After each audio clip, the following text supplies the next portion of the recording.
Pick up your gear and open your chests. Throw on your armor and head out on a quest. Hey, hey, it's a brand new day. On the Sword Coast, your allies will help with blazing bows and magic as well. Hey, hey, heroes on their way. Fighting forever against overwhelming odds. Fighting together in favor of multiple gods. Idle champions of the Forgotten Realms. Idle champions, attention never ends. Idle champions, hit you while I'm there. Idle champions, you will say it again. Idle champions.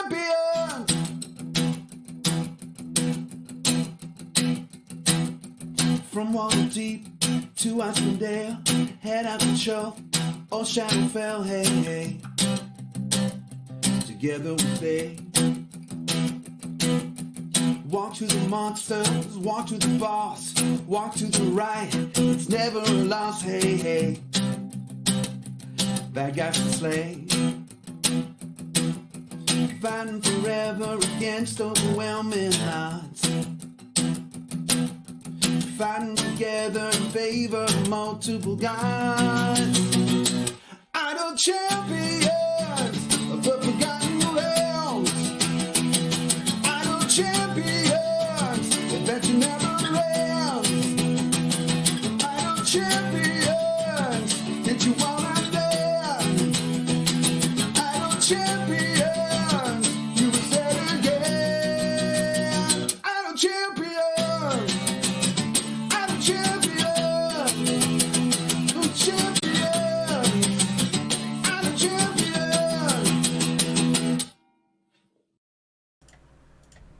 Hello, everyone, and welcome to another Saturday edition of Gaarawarr's Guide. Today, we are here to talk about patrons. Again. But on purpose. Because, hey, we did our Gaarawarr's... Wow, my own chatbots, or my own closed captioning is trolling me. Garbage guide, yeah, wow. Gaarawarr's Guide. Car Wars Guide, that's close enough. We're going to talk about patrons again, because it's been a while. There's been a while. And there's a new one. There's Zariel. We can talk about Zariel. We can talk about kind of the more current, how they kind of fit into the more current kind of game flow. Things have changed a bit since the last time. Yeah, right, Lauren? Why they got to be that way in the morning? I think it's because I moved my mic a little too far away. I have learned that the closed captioner is better when the mic is closer. But that means I got to turn it down a little bit too, or else I'm screaming in your ears. All right. We'll see if that can help a bit. So for those of you who have not been to a tutorial show before, which is what this is. The first hour is me talking about the topic at hand, which today is patrons. The second hour will be the Q&A. We'll have a short musical interlude between the two, so I can rest my voice to be able to tackle all your questions.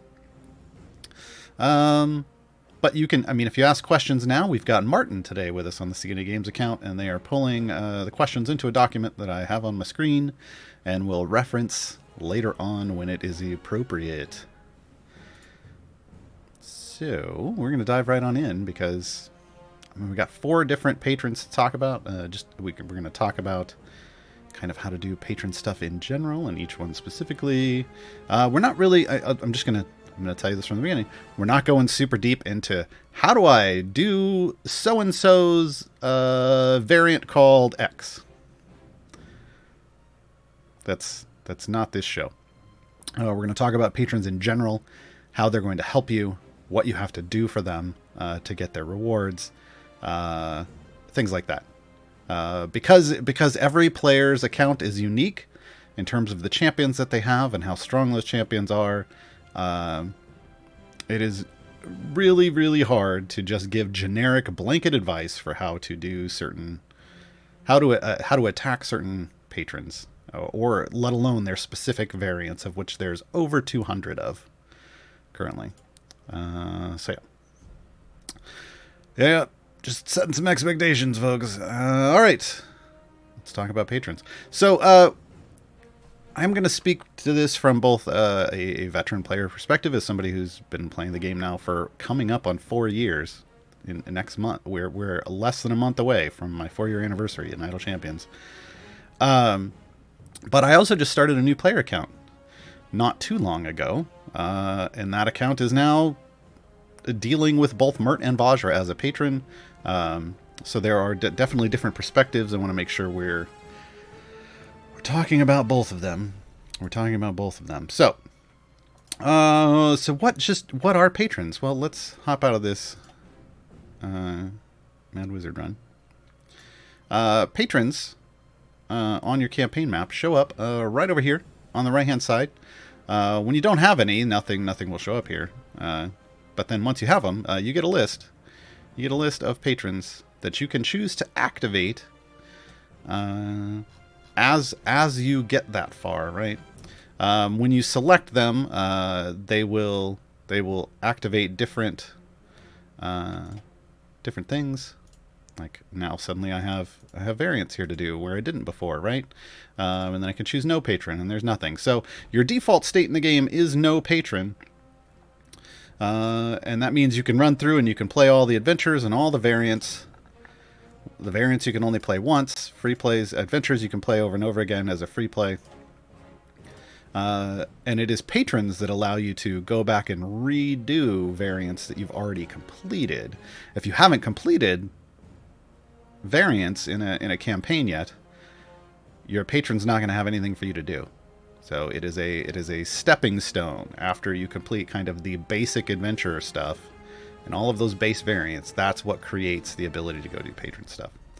So let's hop back into Mad Wizard, because this is just Mad Wizard is just kind of the default state of Idle Champions.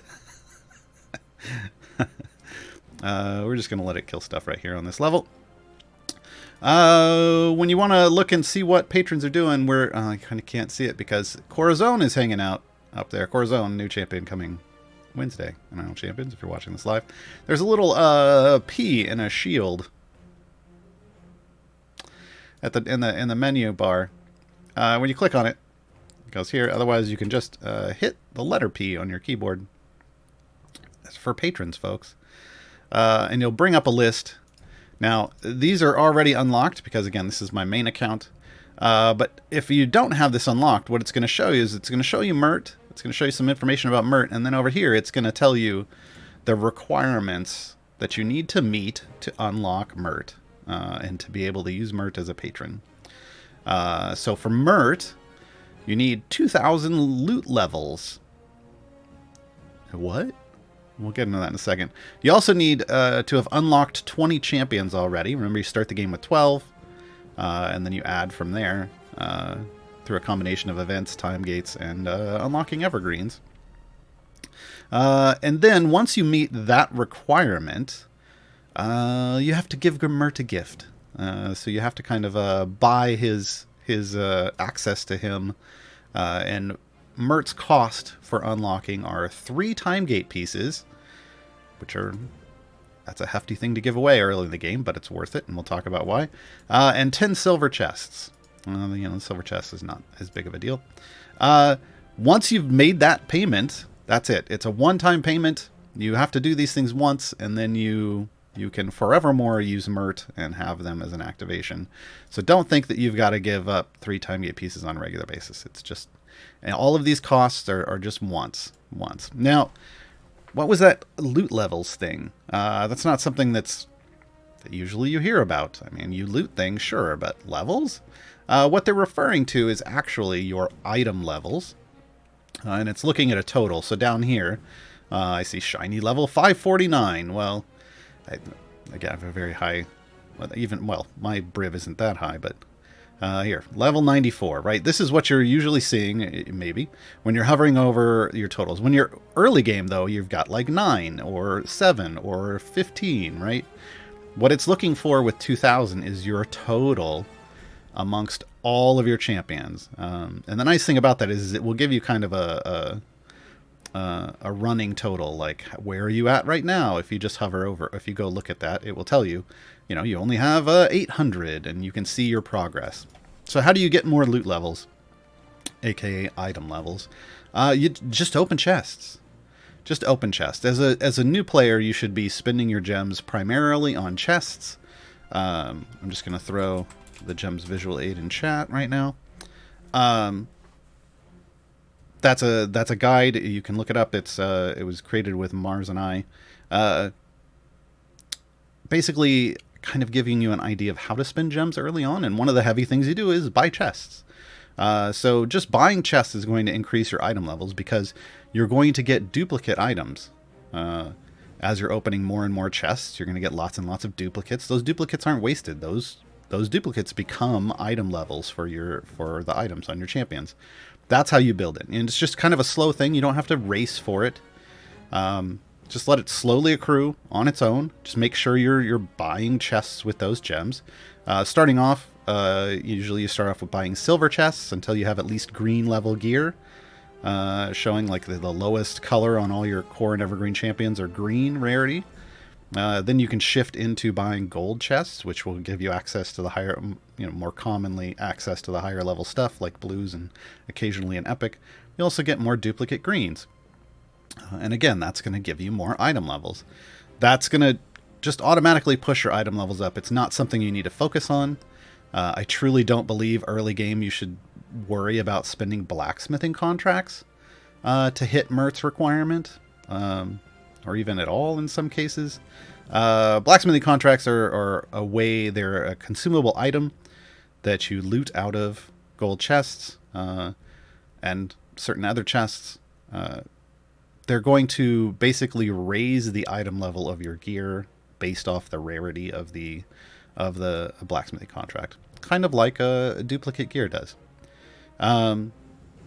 It's a way to help focus item levels on specific champions because you get to choose who you put it on. The key there is you don't want to put them on your core and evergreen champions. You want to put them on your event and time gate champions. That's because opening up all those silver and gold chests that you're buying with gems is automatically going to give you duplicate item levels for your core and evergreens. So there's no reason to focus kind of early on when you don't have a lot of event champions, and they may not be event champions you want to heavily invest into blacksmithing contract wise. Just focus on opening up chests and you'll get there. As we go through each patron is going to have a higher cost associated with them. So Mert is kind of currently the starter patron.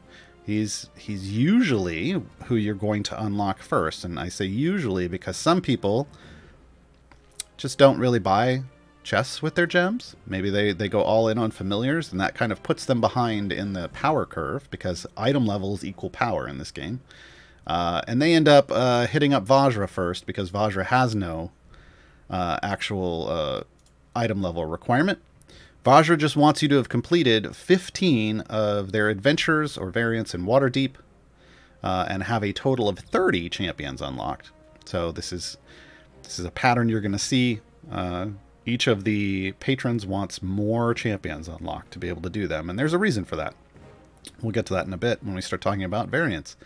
The cost for unlocking Vajra, 2,500 gems and 15 silver chests, which arguably kind of the same thing because usually you're spending gems on chests. But yeah, just keep in mind you're going to want to have 2,500 gems around, extra gems, and 15 silver chests. Again, worth the cost. We'll talk about why when we get into the items and things that they can offer. So Vajra's pretty straightforward on her requirements. Strahd's going to want more. Strahd wants you to have completed Towering Expectations. What is that? What is Towering Expectations? We get that question a lot. Well, Strahd is from Barovia, from the Dread Realm.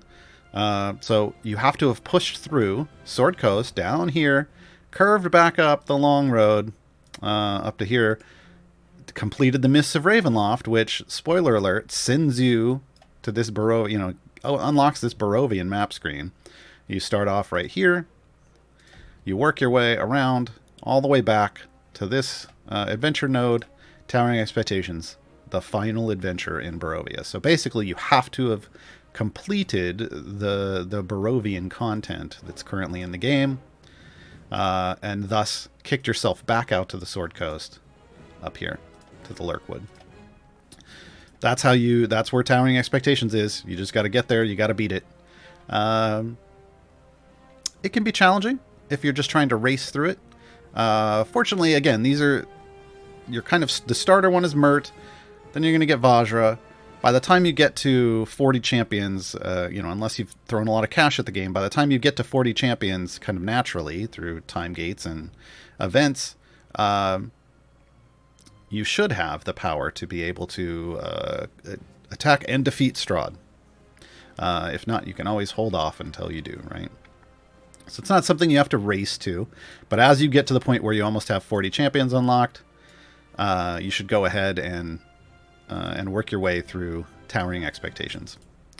Now, like Strahd's cost, you'd think he'd want blood or something, but instead he wants 10 medium bounty contracts, which is kind of like blood.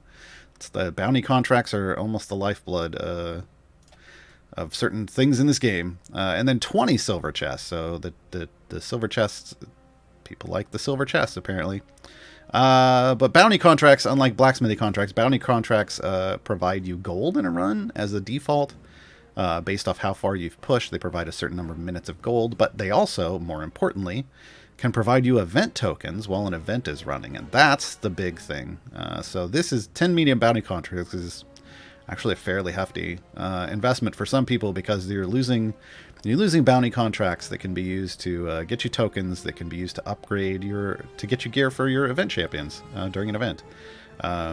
It's not a horrible loss, and again, the things you're going to get once you unlock these patrons are going to make up for that. Finally, we have the most recent addition to Idle Champions, Zariel as a patron. Spoiler alert, Zariel is the Descent into Avernus patron. So Zariel wants you to have completed Elturel's Last Stand.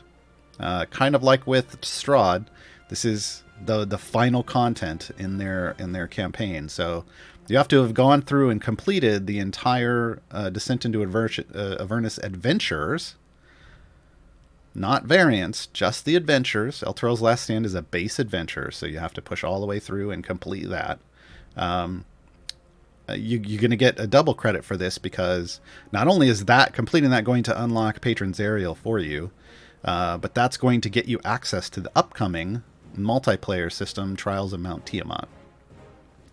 The other thing you have to have, the other requirement for Zariel is you have to have 50 champions unlocked. So again, they want you to have a big, deep bench. As you get further and further in here, you're going to need a deeper and deeper bench. And the reason is that each of these champions, or each of these patrons, is going to limit your champion pool in a different way for doing their variants, and it becomes more and more restricted. They also want you to complete variants at a higher and higher level, so it's important to have a nice deep bench. Now the cost for Zariel, the one-time cost, 5,000 gems, so gone up a bit, double the price of Vajra, and 20 silver chests. So again, pretty straightforward. You see that they're kind of leaning into these same consumables. Again, kind of the big ones. The 3 time gate pieces are definitely the big one. It's kind of a bit of a painful payment for Mert in the beginning because you're just trying to unlock more champions and build your pool. But it's worth it. It's worth it because let's talk about, I'm going to jump perks and I'm going to go straight to the shop because everybody wants to know what you can get from your patrons. You can buy time gate pieces from your patrons. So dropping 3 on Mert, you're going to get this back fairly quickly, right? Because you'll be able to buy 1. You see, remaining purchases this week. They only give you 1 a week. But the sooner you get this snowball rolling, the better, because each patron is going to offer you 1. So as you progress through the game and get more and more patrons, you're going to be able to pick up more and more time gate pieces each week, and thus kind of snowball your accumulation of champions. So doing this early, like making sure that once you unlock Mert, you're spinning those 3 time gate pieces. Even if you could have chosen to just go get another champion, you want to choose spinning on Mert. So if you have the opportunity, if you have 6 time gate pieces and you're like, well, should I unlock Mert or should I get a champion? Unlock Mert. Because if you just get a champion, you're going to spin those 6 time gate pieces, and then you're going to have to wait 15 days because you only get a time gate piece as a natural drop once every 15 days. Whereas if you just unlock Mert and you spin those 3 time gate pieces, you're going to start picking up approximately 2 time gate pieces a week, right? Because you're going to get 1 from Mert every week, but you're also going to get 1 about every 5 days, naturally. So you will get that back within that period very quickly, and be able to just be right on a roll and start having more and more time gates opened faster. So when you get to that point, make sure you choose Mert. Choose Mert. That should be a propaganda poster. Choose Mert. Let's talk about the other things you can get here, and let's talk about how the shop works in general. The shop is going to require you to earn 2 things to access the goods in it. One is influence. You'll see this over here. And the other are ruby coins. So there's influence and a currency. The influence acts as a measure, kind of an unlocking tool. So when you first start off, the only thing you'll be able to buy is patron chests. Patron chests have no influence requirement. But every single level of item that you see here, as you go further and further down, is going to have a larger and larger influence requirement. And then they have a cost. And the cost is going to be ruby coins, as you can see, all the way down here. And different things are going to have different amounts. 50,000 is the super expensive one currently. And that is for a familiar. So you will need to acquire both of these. So how do you acquire them? Well, again, patrons allow you to go back and redo variants that you have completed already. If you've not completed variants in a campaign, you're not going to have anything to do with patrons for patrons in that campaign. So it is important that you go through and do all the base adventures, unlock the variants, then go back, do the variants, and then you'll have the ability to go back and complete those variants for influence and currency. That is the only way you can earn influence. Influence is only earned by completing patron variants. Currency is earned in a couple different ways. We'll talk about that, but as long as you have variants to do, there's currency out there for you to get. Now, the patron variants, it's not just like, hey, just go do these again. They're going to raise the level requirements. Each patron goes up in level requirements. So the level requirement of that variance is going to go up. The variant is going to go up. And then they are going to add extra restrictions down here. So Mert, only good or evil champions can be used. So no neutral champions on that good and evil axis can be used, which is going to cut out a good chunk of your potential champion pool. This is the limitation, and that's on top of any limitation that is on that variant already. So let's look at variants again. Because remember, variants already have limitations. They already have restrictions. Like, are you a chicken? 4 slots in your formation are occupied by chickens. Well, that's going to be something that detracts from this and makes this incredibly hard already. Normally it's area 75. That's going to go up for Mert. And then your pool is going to be restricted to only champions that are good or evil, right? So as you start stacking these restrictions, it makes these even more difficult because it lowers your potential pool, and potentially it makes it so that you can't use what are considered to be the best meta champions, right? If you're enjoying Ashara DPS, guess what? Some patrons are just going to be like, nope, no Ashara here. We don't know who you're talking about, and you're going to have to find somebody else. This is the challenge that comes with doing patron variants. And so completing those variants is going to earn you different amounts of influence and coin. The further you have to push, so the higher the level requirement for the variant, the more influence and coin you'll get from it. This is why some players with very strong accounts, when a new patron shows up, they immediately just do the hardest variant they can find that has kind of, and in terms of like I shouldn't say the hardest, the one with the highest zone requirement that has the least restrictions, base restrictions, because they're going to get a ton of influence and currency out of it. In fact, you just doing a couple of those super difficult ones can get you enough to just completely get everything you want out of a patron. But that is from a veteran perspective. New players, I can tell you on my new player account, I still tried the same kind of method.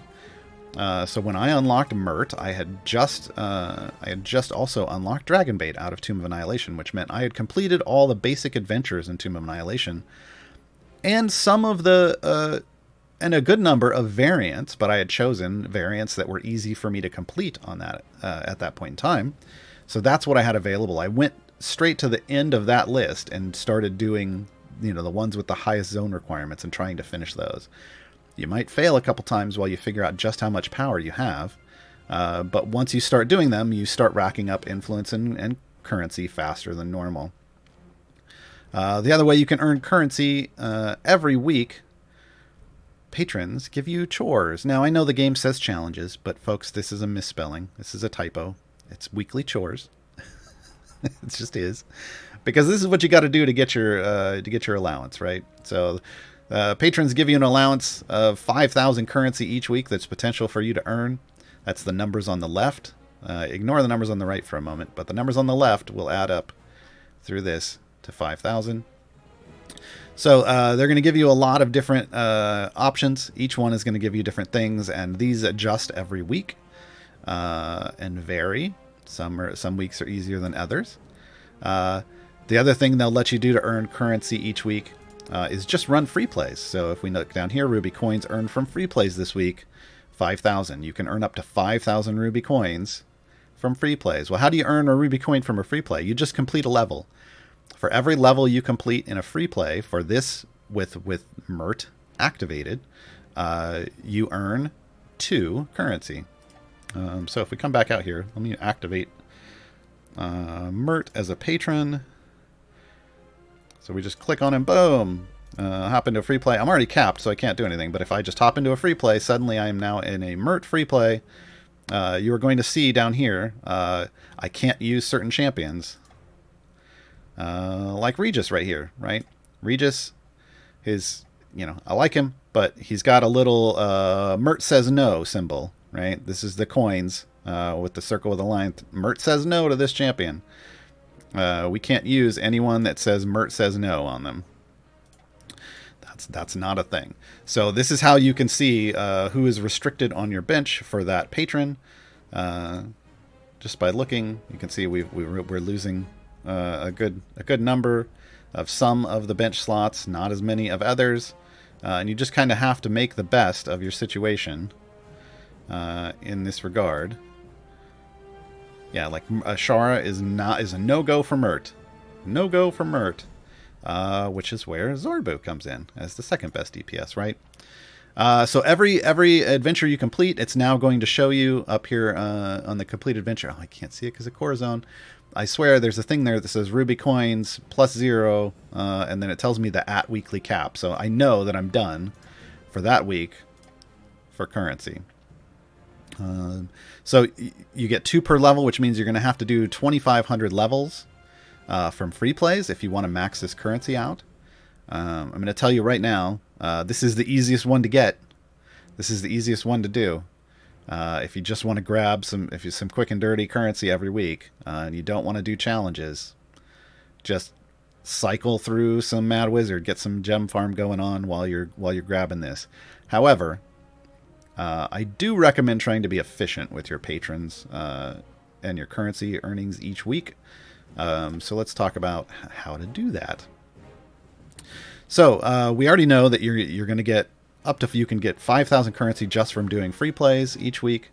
So you know that to do that, you're going to have to spend 2,500 levels worth of time in Mert free plays, which means if you're not going to tackle variants, you can just knock out all of these things in free plays if you want. Right? So complete area 200 or higher, which if you've unlocked Mert, you should be able to do. And defeat a bunch of enemies. That one's real straightforward. Destroy distractions, fire off ultimates. And then we start getting into actual requirements for champions. So complete 500 areas with Delana, Nayeli, and Celeste in your formation. This can be in a variant or a free play. So some of these will say it can be done in variants or free plays. Some specifically say just free plays, so keep that in mind. For these, it's not get to area 500. It's just complete 500 areas. So if you just want to run to 100 5 times with a formation that has these 3 champions in it and others, if you want, that's totally acceptable. So that's totally fine. You can do that. It's only down here where it says reset any Mert variant or free play in area 250 plus. It's only in this type of scenario that you have to actually get to the level stated. And in these, it's usually telling you they want a certain DPS. They want you to use that, build a formation using a certain DPS. In this case, this week, for me, it was Jarlaxle. It also gives you who that current DPS is. Now, I want to be clear. This is not saying you want, at area 250, Jarlaxle has to be setting your bud. This is the highest total damage dealer, which means they have to have stacked up. From level 1, from area 1, they are tracking how much damage each of your champions has done total up through level area 250. You have to do tons of damage with this one. This is why I recommend building a formation, and we'll talk about this. I recommend building a formation that is a Jarlaxle DPS formation to do this, right?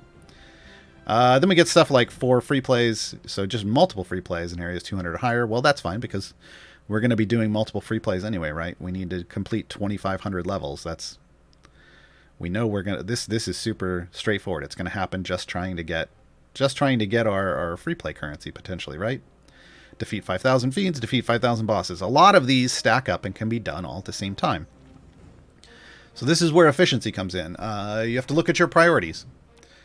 If you have variants that you are still doing, if you're still building up influence from Mert to try to get to certain shop features, or if you just feel like you spend a little bit of time each week doing patron variants to try to slowly move you through and get more and more currency, do your variants first, because some of these are going to give you credit during those variants. So you may as well, if you're going to do a couple variants each week anyway, knock those out, and then you don't have to worry necessarily about these things, hunting some of these things in free plays. Once you've done a couple variants, then you can tag into free plays. And then what you want to do in a free play, once you start running free plays to get your free play currency, you want to look at what you have available and try to complete as many things as you can at once, right? So this says complete, I'm just going to use these are the examples. Complete 500 areas with Delana, Nayeli, and Celeste. Also, we have one that says complete 500 areas without any support champions. Well, folks, Nayeli and Celeste, these are competing challenges because Nayeli and Celeste are they have support tags. So you're going to have to do at least 1,000 areas here. You're going to have to do 1,000 areas no support, or 500 areas no support, 500 areas with these 3. But we can tag Jarlaxle in. We can tag Jarlaxle in both of these scenarios if we want. But ideally, to get past 250 with Jarlaxle, you're going to need a real formation, which means you could probably build him into this one. But you already have Delana. If you're new, this probably means you're running a Dela DPS. So now we've got 1,250 levels that we're going to have to do separately. So the best way to do this is to set up a formation that is built around Nayeli, Celeste, and Delana. And then any other speed champions you have. That's the way I prefer to do it, so that I'm trying to complete this as quickly as possible. Then come down here and save that formation. Save your formation, and then name it what they're requiring. Here we go. Delana, Nayeli, Celeste. So this is my Delana, Nayeli, Celeste formation. I've saved this formation. I named it appropriately. So now every time this comes up in a patron challenge in a week, I already have this locked in. I already know. I can just click it. There's no work involved for me at all now because I've already seen it once. And I already added it in. And I built it specifically around, you can tell if you're looking closely, that this is specifically a Dell and a DPS situation. Now, I also have a Dell and a DPS saved as a formation. I think because the first time, I think I did this one first, and then I didn't realize I already had... This one doesn't have Nayeli in it. This one has more speed champions, I think, potentially. I don't know. I could probably get rid of one of these. I've duplicated. So I have Dell and Nayeli Celeste, because later on they're going to ask Mert likes Dell and a DPS too. Save it, run it. I also have down here Jarlaxle DPS. Again, save it. I'm ready to run it. What was my other one? No support. Well, let me go down because this is alphabetical. Hey, there's no support. If you look closely, you'll see no support means all DPS. Every single one of these champions is either a pure DPS, or in the case of Archon, a DPS tank. These rely primarily on click damage. Just going to tell you that right now, because you can't really build a formation out of pure DPS. They don't have any supportive buffs, so you're not going to get very far. So in each of these situations, I have all of this built in. I've saved up everything. You'll notice I've got lots of other requirements in here, like here's a Warden DPS, Turiel, and there's Celeste, because these are things that pop up regularly in Patron challenges. I am ready to go. That means if I don't have a Modron yet, when I load up and I want that scenario, I can just come over here. I can scroll down. I want Dell and Nayeli Celeste, and it's going to load up for me, and then I can just pick my requirement. Why did that not fully load up for me? Oh, I remember. There's a reason. But it's going to load up your formation, and then you can go. Now, if you have a Modron with automation enabled, which means if you have a Modron and you start out with a modest core, automation is available right away. You can come over here, and if I know I need 500 levels with Dell and Nayeli Celeste, I can just pick to make sure that when I reset here at 250, I'm going to get them again, right? So I set this up to run, and then it can cycle twice through 250 automatically. Now, if I'm on the second run, this is where things are going to get a little technical. If I'm on the second run, so I've already done 250 levels, and I'm clocking my second 250 in, I can go ahead and switch this over to, so that when it's done and it resets, it goes straight into Jarlaxle DPS. Once it starts my Jarlaxle DPS run, I can switch it over so that it goes into my no support run. And then it's going to run 2 cycles of 250 for no support, right? So this is the quick way, this is kind of the easy way to make sure that you can cycle quickly through what's going on. It's very hands-off because you've saved everything already. And you can just let the automation in the game handle that for you. Now, I say this as if you should have your Mojang core when you have Mert. Honestly, I feel like those things roughly unlock around the same time. It may take you a little longer.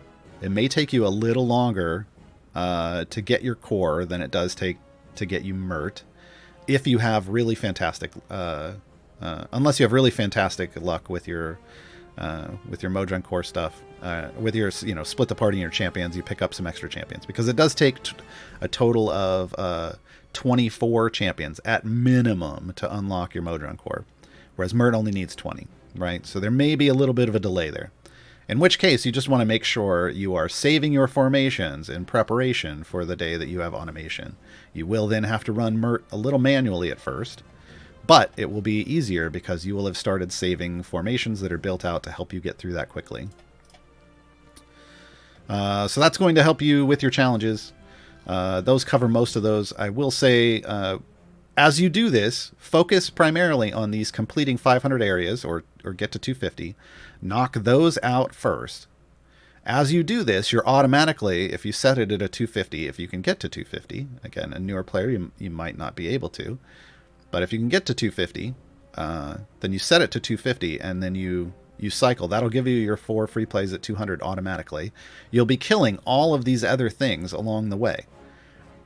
We use Mad Wizard for this. Mad Wizard gives you all of this. Every last bit of this. The only thing Mad Wizard doesn't cover currently in Patron challenges is undead. You can choose to go to a number of places for undead. Personally, I go to the Tomb of the Nine Gods just because I like it there. There's probably faster places to get you undead. That's just my go-to. But everything else that comes up on a challenge list can be done in Mad Wizard. Now, once I don't worry about any of these kill challenges like defeat 1,000 humanoids or 5,000 fiends until I have maxed out my free play currency. Because then I'm wasting time in free plays. At that point, I'm not earning all the stuff. So once I've hit max, once I know on a run that's going to max me out, I then check my challenges and I see, did I finish all these? I should have. Did I finish all these? This one might not be done yet. And then I will just go and sit on a level that has fiends, like the one I'm on right now, where it's spawning lots of fiends. Technically, I would probably want a level with a portal that has fiends. Yeah, there you go. Level 3. Level 3 has just tons of fiends that are dying quickly to me, and then I will level this up real quick. And then I bail. And I should be completely done, right? So this is how this works for every champ, every patron. Every patron's going to have different sets. Like 250, no DPS. Again, you set this up and save a formation, and then you have it ready to go. Let's see if there's any specifically different. Well, there's 500 gems from boss loot bags. Again, this is just going to happen automatically as you go through and try to complete these. One thing I will say about distractions, we'll make a note. If you have lots of speed champions, you will complete a level before distractions start to spawn. So you will have to stop at some point and spawn and sit on a level if you're not picking up distractions. That's why. It's not that you're on an adventure that has no distractions. It's that you're just completing it faster than they would even come out and spawn. So you may have to pause for that. Pause for the cause. Everything else here pretty straightforward. These are the greatest. Earn 2,500 Peruvian coins from free plays because you're doing that anyway. You're doing all of this anyway, right? Here's one where there's tanking as a tanking champ as your highest DPS. So they're basically, in that sense, these are challenges. They are challenging you to build a formation that maybe you wouldn't normally build, right? Was there anything this week that was out of the norm? Nope. All of these are pretty straightforward. So keep in mind that that's how you're going to earn. Those are quick and efficient ways to earn currencies and complete your challenges. As a new player, I can say I am making very specific choices about which challenges I am willing to spend my time on, because some are easier to do than others. So I am grabbing, on my new player account, the quick and dirty, easy stuff that's going to get me the currency I need each week.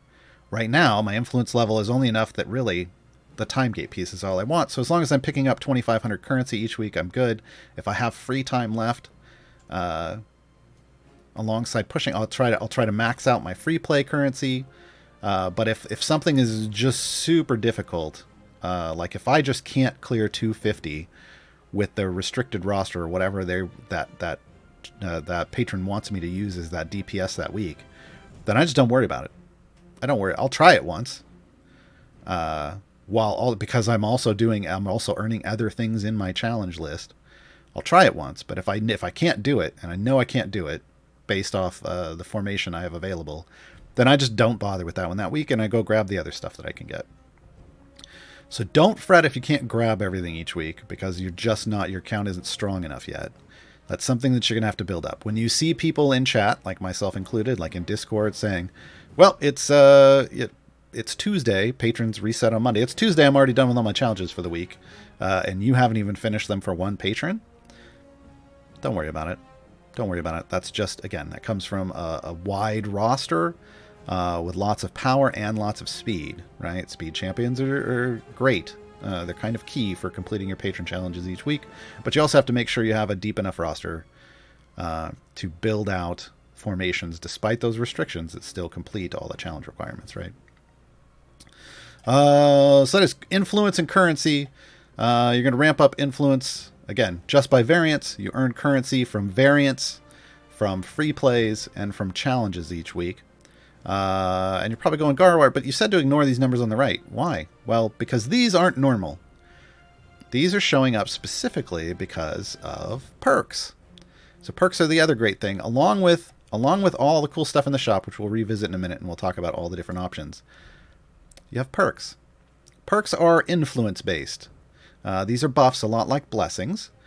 We don't want to call this favor and blessings because we already have that system. So make sure when you're talking about patrons, you're saying perks and influence.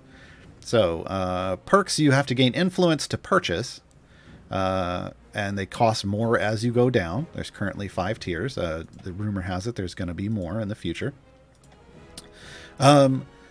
You earn that influence. You earn gives you the ability to then spend that influence to get you more power, either for Mert's variants specifically, which is the local column, or just globally for everything. As you're doing Mert variants, you're going to want to heavily favor the local side because the bonuses are way bigger over here. Look, 1,000% damage compared to 100% damage, right? We want 1,000.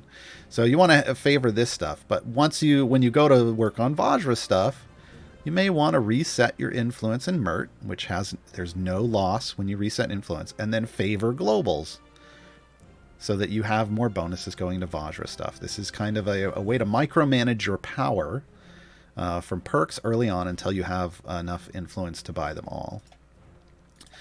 Now, specifically, kind of your first goal when you're coming into Mert and unlocking patrons, Tier 4, Global, Challenge Accepted.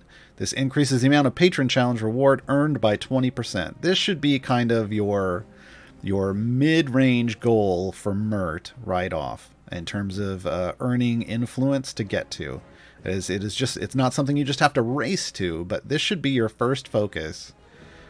You want to build up as much as you can and get to the point where you can then max out Challenge Accepted, because getting extra currency each week just for doing the same stuff you're doing already is a big deal. So if you're earning 5,000 currency off challenges, this is going to give you an extra 20%. Quick math, so that's an extra 1,000. That means you can earn a total of 11,000 currency each week just from challenges and free plays overall, plus whatever you earn from variants. So any way you can increase the currency just for doing the same amount of work, that's a big deal, right? Now I want to keep in mind, spending this influence here does not take away from your total overall influence here. Notice this is 255 EO8, but clearly I have spent some over here, and my total is less than that, because this in the shop is it is looking at your total overall influence you've earned. This won't go down. Only your currency goes down here. So feel free when you're leveling up and you're getting influence for your patrons, spend it. Spend it over here in these buffs, especially the locals while you're working on their stuff, so that you can push further and get more progress and do harder variants. As you start grabbing these, you can bump up the difficulty of variants, go further in them, like pick the ones with the higher goals, and earn that influence faster. All right, so that is perks. So again, Challenge Accepted, kind of the first goal once you unlock Mert. That's kind of the main one in Mert. It is nice, obviously, to get all of the other stuff. There are lots of bonuses here. You can review them in the client. But this is the big one for Mert. For Vajra, they're kind of all standard. Having more health is nice for pushing. Your tanks appreciate that. Having a little more gold, it does max out at 100%, but gold's gold. So there aren't what I would say come in as must-have goals. These are just all really nice. They're nice. Strahd stuff, though, when we come in. Oh, I need to revisit Mert. We'll talk about Mert specialty in a moment.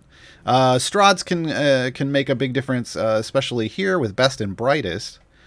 Specifically in regards to any champions who are DPS that have int 13 or higher, because if you qualify for Strahd, suddenly you get this bonus. Well, Zorbu can qualify for Strahd, but using a feat, which basically slotting in an int feat for Zorbu gives him 150% more damage. That's kind of a big deal. It also gives him access to anything else, like through here. If he gets this automatically, but in anywhere he goes now, because you have Best and Brightest, Zorbu would be doing more damage. If you're doing click debuff stuff, Weaken Foes is a big deal. There's another 80% off there. And when we hit Zerial, and this is very much focused on Avernus. Like we've got hellish stuff going on. We've got regular bonuses. We've got Arraya specific ones. So they went a little more specific into Zariel because, hey, we have 4 patrons now. They can afford to do that, right? They can afford to do that. Let's talk about one other perk, global perk for Mert, and one interesting interaction it has because it's kind of a meta deal.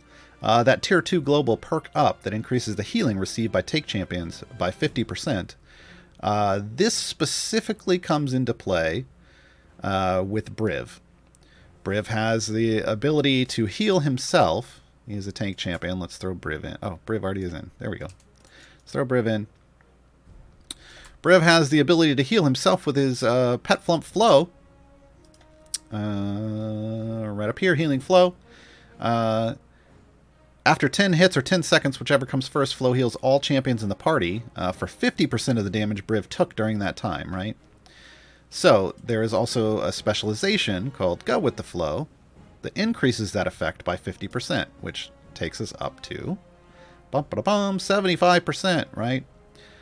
Well, then, if you have perk up, which increases tank healing by 50%, that adds another 50% on top of this, making it so that Briv heals 100% or more of the damage that he takes, which allows him to fully heal as long as he can live through 10 hits or for 10 seconds. This combination, that perk up with healing flow and the Go With The Flow spec, is one of the things that puts Briv up at the top of some people's lists for tanks. He's in the top 3 for mine. He's just not number 1, but some people put him at number 1 for that. It also makes it's incredible healer, obviously, but only if he's taking damage. Only if he's taking damage. So that is an interesting interaction that I want to point out. So that's a big interaction in terms of tanking. Strahd's Int 13 is another big interaction for Zorbu DPS. These are things you want to look out for when you're looking at patron perks and which ones to choose. Look at who you're using and how those perks are going to affect them. So let's circle back around finally. Again, we came back to it. We came back to the shop. This is, once you've finished all your perks, you still do challenges and free plays every week because you want your currency to spend in the shop. So let's talk a little bit about what you can buy there. Obviously chests. We're going to talk a bit about chests in a moment. But let's scroll down. There is a Mert starter pack. These are the cash stuff. They throw a couple cash things up here for you. The Mert starter packs are going to get you 42 gold Mert patron chests, some supply chests. For those of you who haven't run into supply chests before, these hold consumables, so potions and contracts, rare or better, so blue or purple. That's all that's in them. Plus a bunch of currency. Or there's a starter pack for each one, or there's a skin pack. Again, it will unlock the champion if you don't own them already. Gives you a cool skin, chests for them specifically, and then a bunch of patron stuff. So each one, here's Devil Farida, here's Vampire Catty Bree. I bought that one already. This is the Celestial Tyrrell, which lets Tyrrell turn into a unicorn in his wild shape. So if you've seen Tyrrell romping around as a unicorn on my screen before, that's because I threw some cash at the Zariel shop, folks. So priorities for newer players, and honestly, I think this is kind of the priority this priority continues even when you're a veteran. You want to buy your time gate piece every week. So there goes 2,500 of your earned currency every week. So you just kind of got to factor this into your budget, folks. You can earn enough influence to get your time gate piece pretty quickly. Depending on the power on your account, it may only take one variant. It might take a couple if you're not as powerful. Again, starting up a little higher, some of the more difficult stuff and trying to find a good one that you can finish is going to get you this pretty quickly. The other thing it takes a lot more influence to get that is a priority each week is the Modron component chest. Again, Modron component chests are incredibly limited in this game. You get one every time you level up your Modron core, which means once you hit level 15, you can't earn any anymore. So the only other way outside of spending cash right now in the game to get Modron component chests, is to buy one each week from a patron for 5,000 of their currency. So between those two things, there goes 7,500 of your currency every week. You'll have 2,500 left over if you haven't maxed out challenge accepted left each week. Challenge accepted gives you another 1,000. So that means you're gonna want to prioritize these things: time gate pieces, so that you can do time gates more often and build up your roster of champions, so that you can do things like split the party and split the party 2, which give you multiple parties in your Modron cores. Modron cores are both automation and buffs. These are big deals you want to work towards. You also want time gate pieces to buy champions just so that you can unlock more of these patrons, right? Because then that unlocks more time gate pieces and more power via perks. And also more chances at your Modron components. And the Modron component chests you want because you're going to need that for piping out your Modron flow. You need a large pool of pipes, folks. Let me just go give you a glimpse. I have piped out all 3 of mine. I still have a very large pool of pipes, but because I collected Modron chests for a very long time, all of my cores now look all piped out in purple, which is where you want them at level 15. That took week after week after week of slowly accruing Modron component chests. I never did a cash purchase for Modron component chests. That is an option, though, right? Like, you get that. You can do that. There is this is a whole tangent, but there is the Modron Founders Pack that can get you that, but that's not something I did. So I just had to collect them one by one every week. So that is definitely the priority for the first 2. You can get this one real easy. As your account gets stronger, you can push to get the influence you need to get that Modron component chest, and then you want to make sure you are getting those 2 things every week. Those are your priorities. Top priorities, so that you can get that power. And notice I didn't make patron chests a priority, because when you first get this, they're not. And we'll talk about why here in a moment.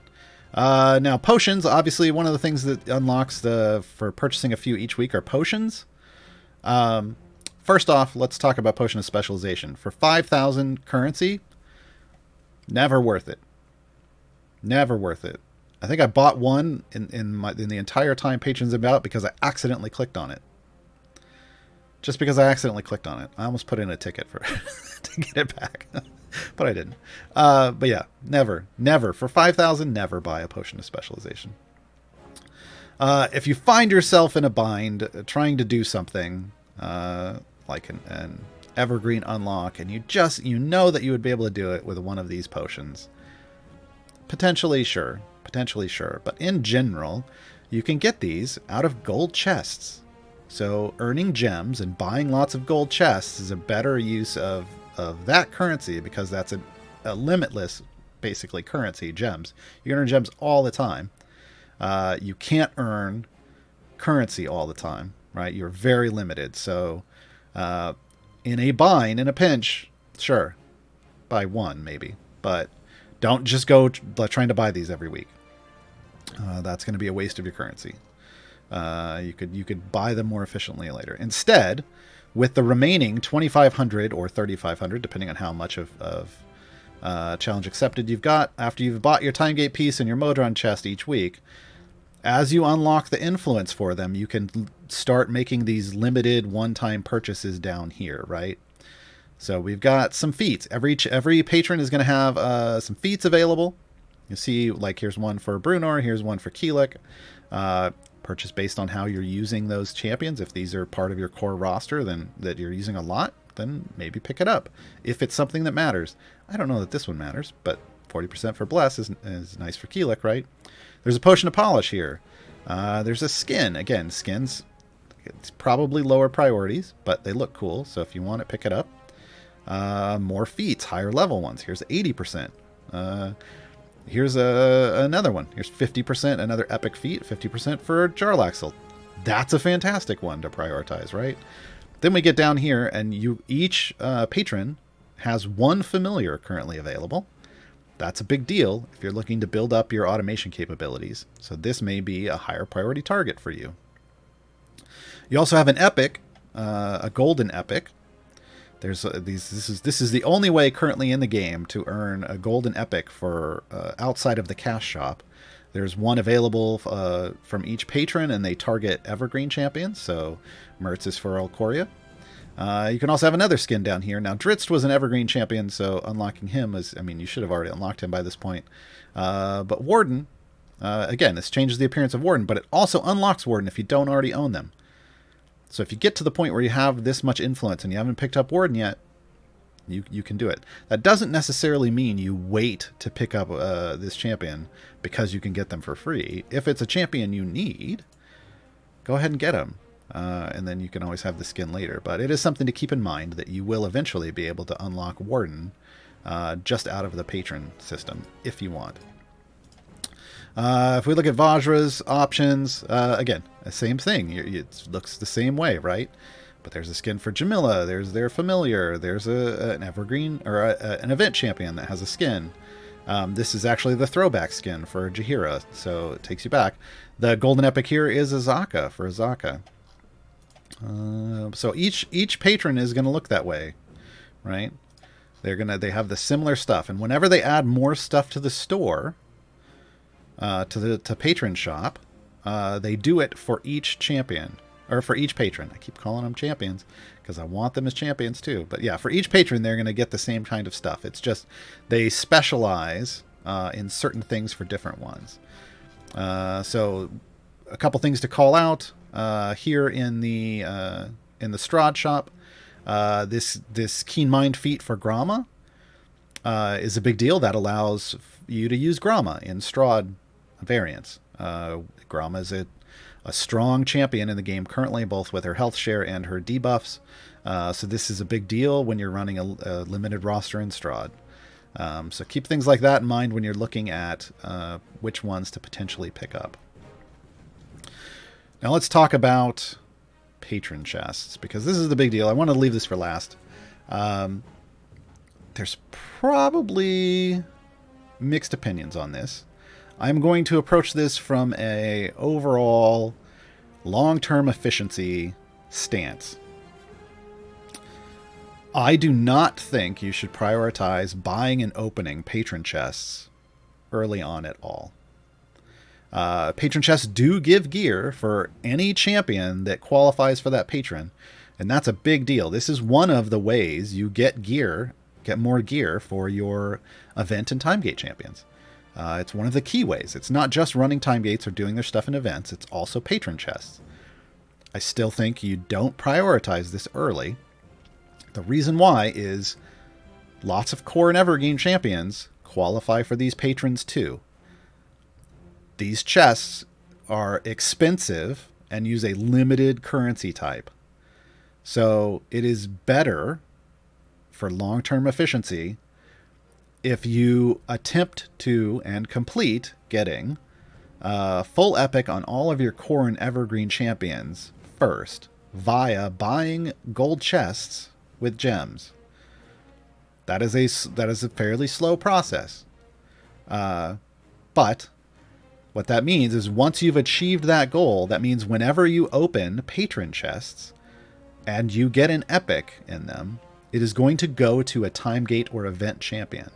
They are much more valuable epics when they go to those champions than when they dump into a core or an evergreen, because you could get that for a much easier to earn currency.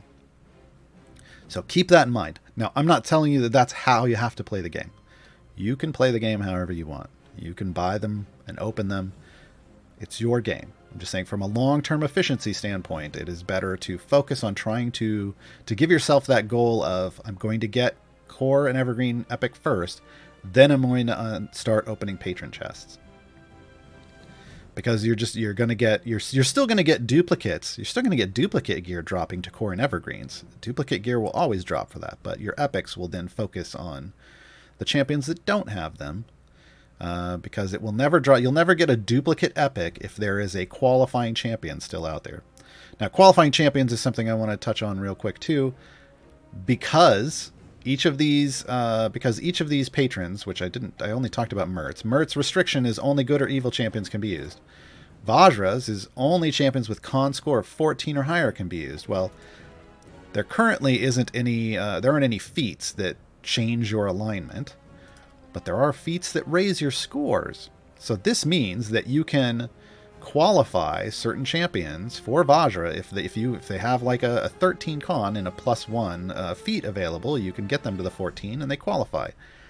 Siani is starting also to add +2 feats in as well. So the +1 tends to be a rare and the +2 tends to be an epic.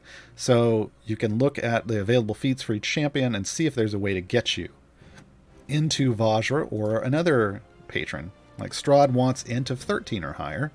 Zariel has 2 requirements, strength of 10 and charisma of 13, and you have to meet them both.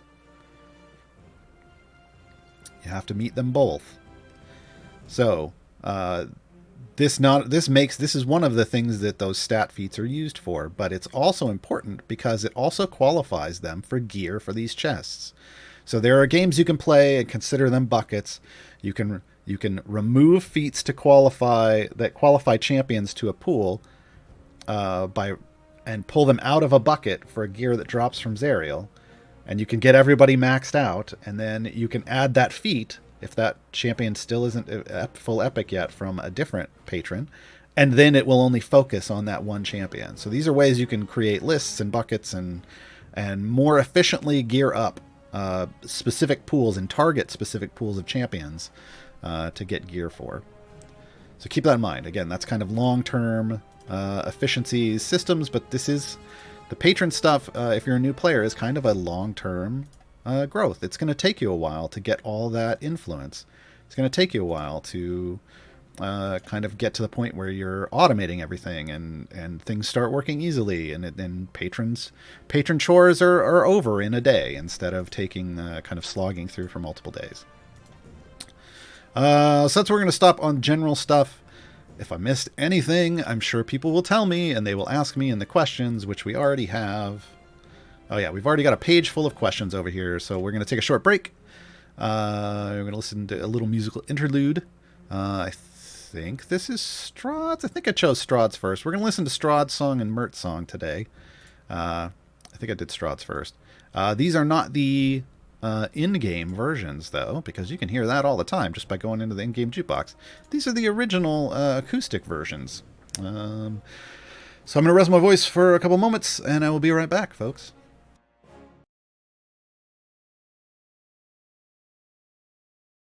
You can't.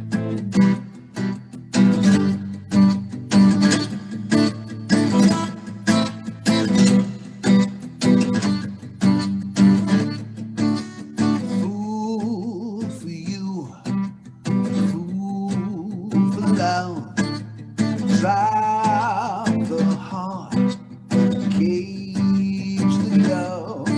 I was blind to ever think that you could be the one for me.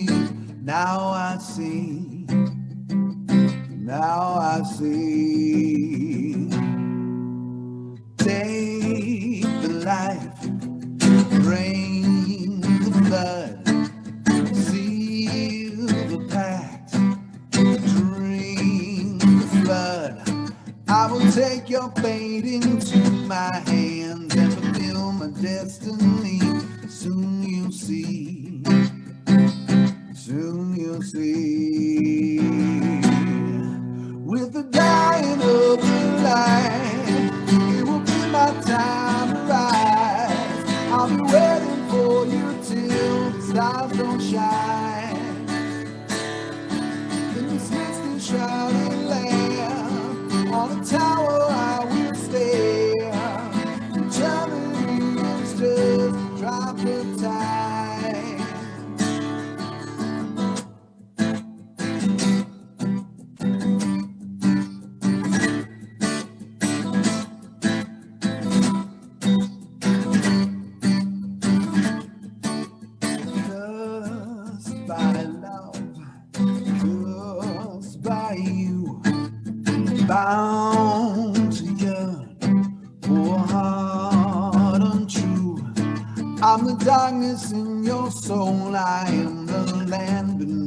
your feet.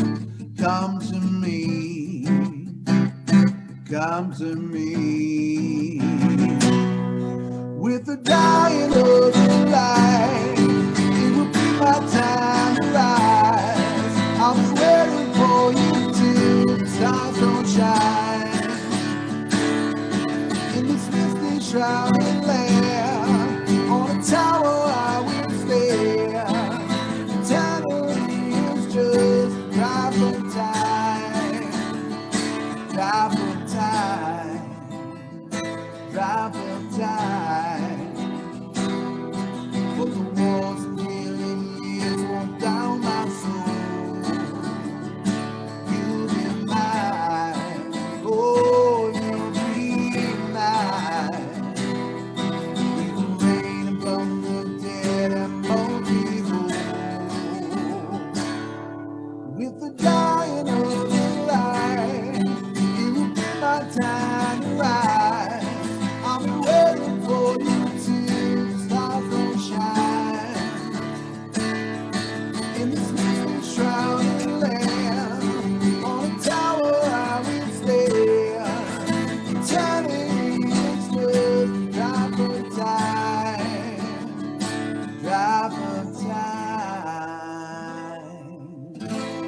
drop of time.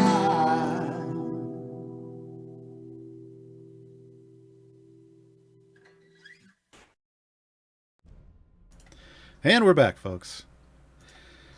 We're back. Yeah, as I was saying in chat, obviously I love the produced versions. I want more. Bardic Inspiration Volume 2 win? I listen to the produced versions in my morning workouts. It's fantastic. But I do so love all the original acoustic versions because that's how they got played when we made them on Bardic Inspiration. So if you don't know about Bardic Inspiration, it's a show on Tuesdays. In 2 hours, start to finish, we make a complete original song. And I say we, and I mean it, because Jason and Dylan, the Bard and the Scribe, they do a lot of the work, but we're in chat coming up with lines and lyrics and modifying things, and it's fantastic. So tune in if you haven't. Let's hit up the questions. Martin has been pulling them for the entire show, so we've got a nice list here. I'm going to try to do stuff that is specific to patrons first, so if I skip your question, it's because it wasn't patron specific, but I'll try to get to it. We got about 45 minutes or so. Let's see how many we can get through. Ninehammer, can you go over how to limit the champions that are eligible for the patrons when trying to max out epics? Yeah, I kind of did. So it's basically by slotting and unslotting feats, right?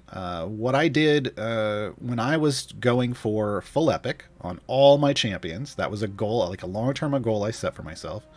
I took post-it notes for different colors, a different color for each. Oh, that was accidentally hit a button. A different color for each patron, and then I wrote which champions qualified for them that I had that weren't full epic. And then I had nice little buckets, like little lists of champions. And then I made notes for which ones would qualify with a feat. And I added that in too. And then I looked at like which of these can I do fastest in terms of, since if I had equal currency for each, which you roughly can get, which can I do the quickest and eliminate an entire bucket and that has people that I could then slot in with a feat. So I left them out originally. I focused on that bucket, finishing it off. Then I added those people in one by one, and then they were the only target to get the gear, and that helped to speed up some of the gearing in that regard. That doesn't mean I ignored the other buckets. I would still do other buckets, but basically you just have to keep it. You can do it. Dr. Zeshkaz does it in a spreadsheet. I like written notes. Whatever you're into, just come up with your way to do it that's going to help you track it, and then just target them as buckets and try to fill in one at a time. And then once you get them there, mark them off. And it's a really good feeling. That's what I like, I think, the most, is marking things off. And then when I get them all done, crumpling up and throwing it away and being like, yay! Whatever floats your boat, right? But that's roughly what it comes down to. Again, I like to remove all the evergreens and cores from that list from those lists first by getting their just regular gold chests. Where's the formation save manager? Down here on the bottom left is all your formation stuff. So if you're going to actually save, you click the top button. It looks like a floppy disk. If you don't know what a floppy disk is, Google it. This is what it looked like, sort of. This is how you save, and then this is where you manage, and you can make it. You can edit the names or set them up or whatever. Then you get 3 hotkeys, but generally speaking, anything that's available in here in this formation save manager is going to show up in here for you setting formations for that specific campaign. Yeah, I know. I mean, I had to call out. I had the floppy disks. People are like, "What's a floppy disk?"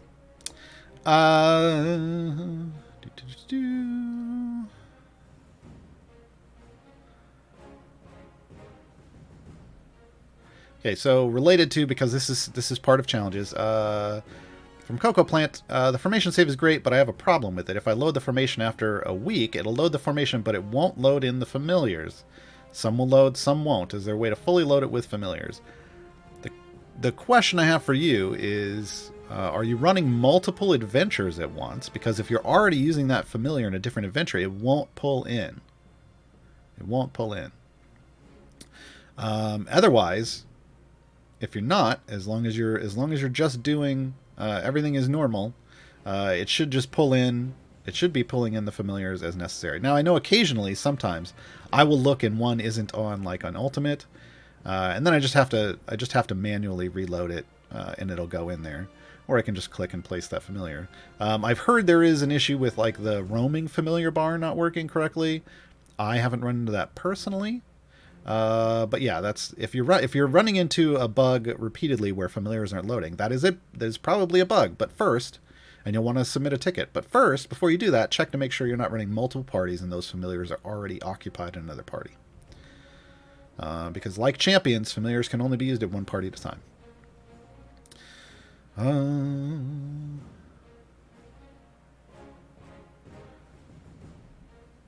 This is kind of related. Well, no, that one's not.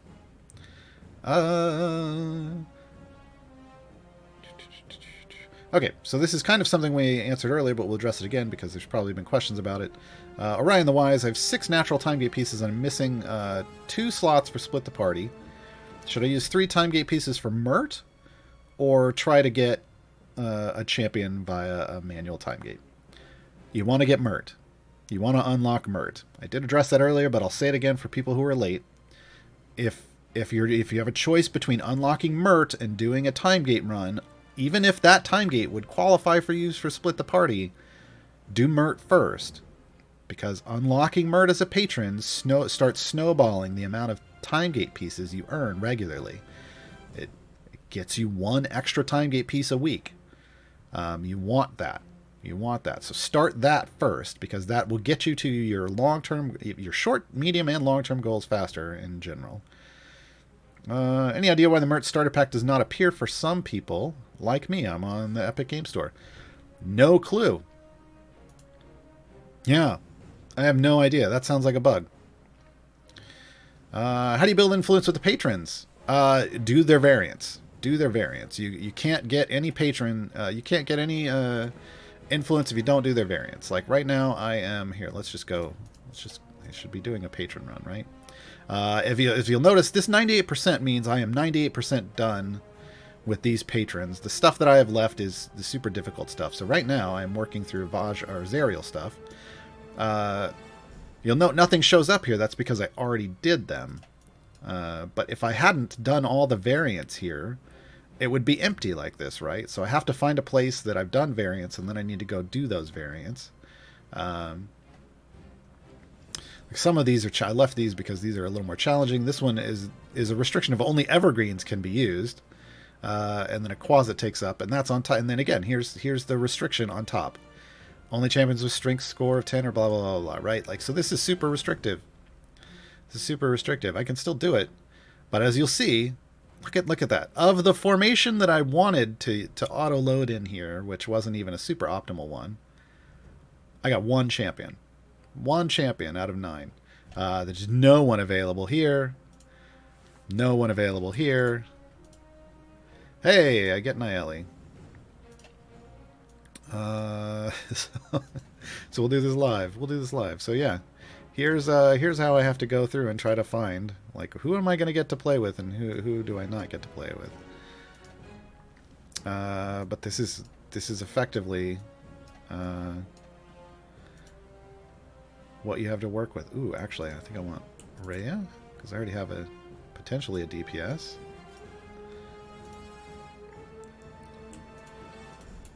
Nobody there. Hey, Hitch. Hitch is an evergreen that you can unlock by signing up for the newsletter. So if you haven't done that yet, folks, you should. Just go into this menu, open the menu, sign up for the newsletter. Just by adding your email address. So there's close to a full formation that ended up better than I thought it would. So this can actually, well, no, I can leave this here. Yeah, that's fine. That's fine. We'll probably be fine, right? Probably.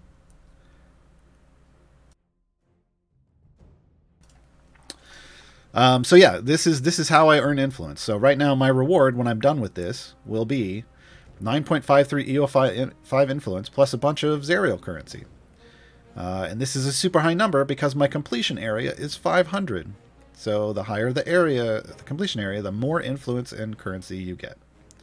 So this is what I'm trying to do right now with Zerial. Now, I already have, because I did difficult ones first, I already have all my perks maxed out. So this is literally just earning a way to earn extra currency for the shop so that I can buy a bunch of stuff here at some point when I want to.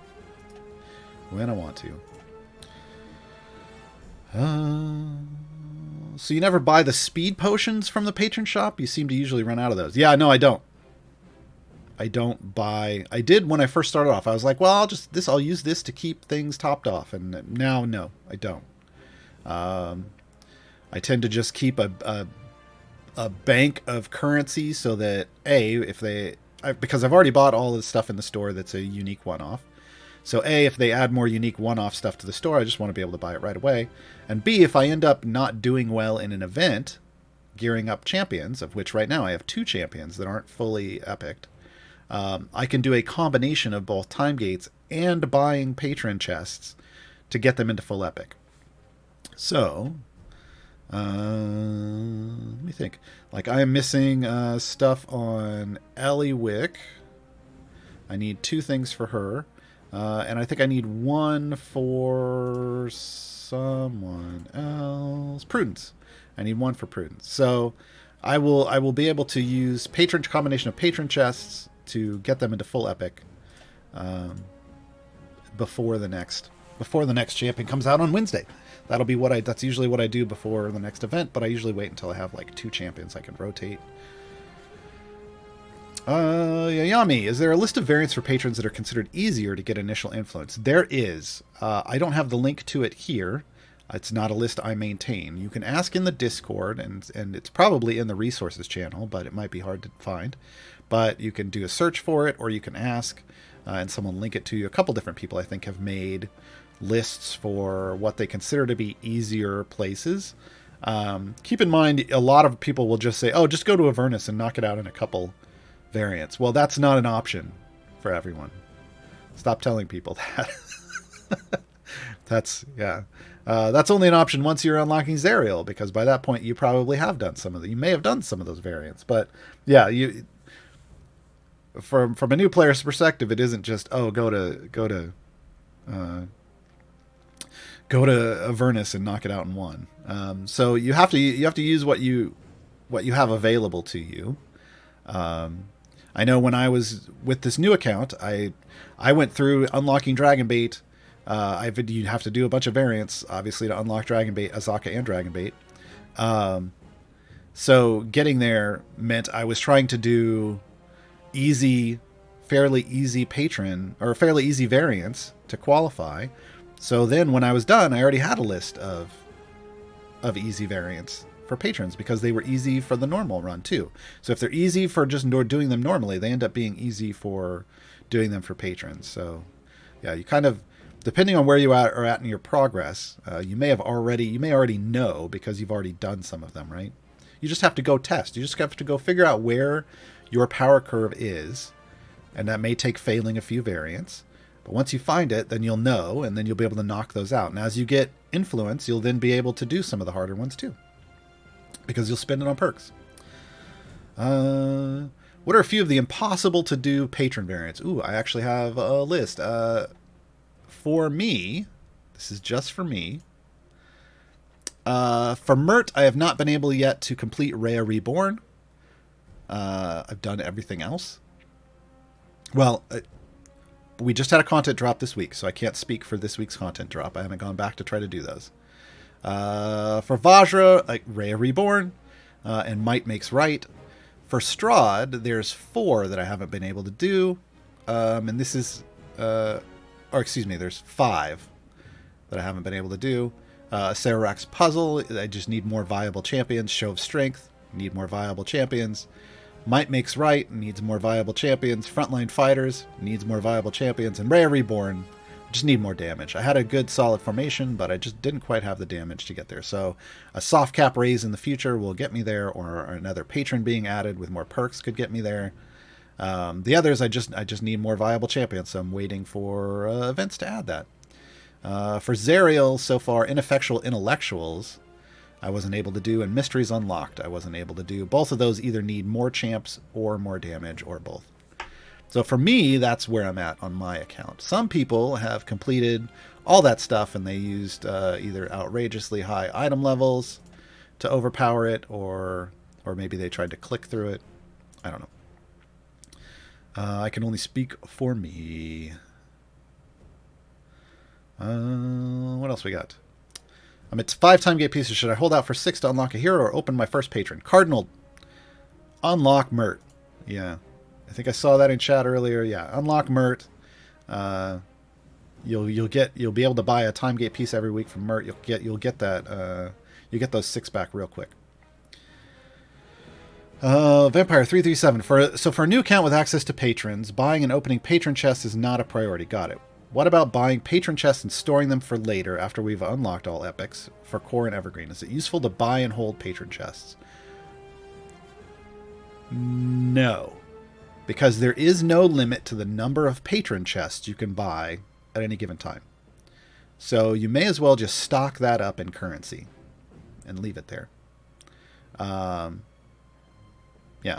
There will occasionally be a patron challenge where where it may tell you need to buy a chest. If it specifically says buy a patron chest, then buy one and then sit on it. If it says open it, you can choose to open it if you want, but just know you're making your own choices, because sometimes they make open a patron chest a challenge as well. If it just says buy an item from the patron shop, though, just pick up your time gate piece or your Modron chest, But in general, you don't need to buy and sit on patron chests, because you can just hold that currency. There's no limit to buying patron chests in a given week.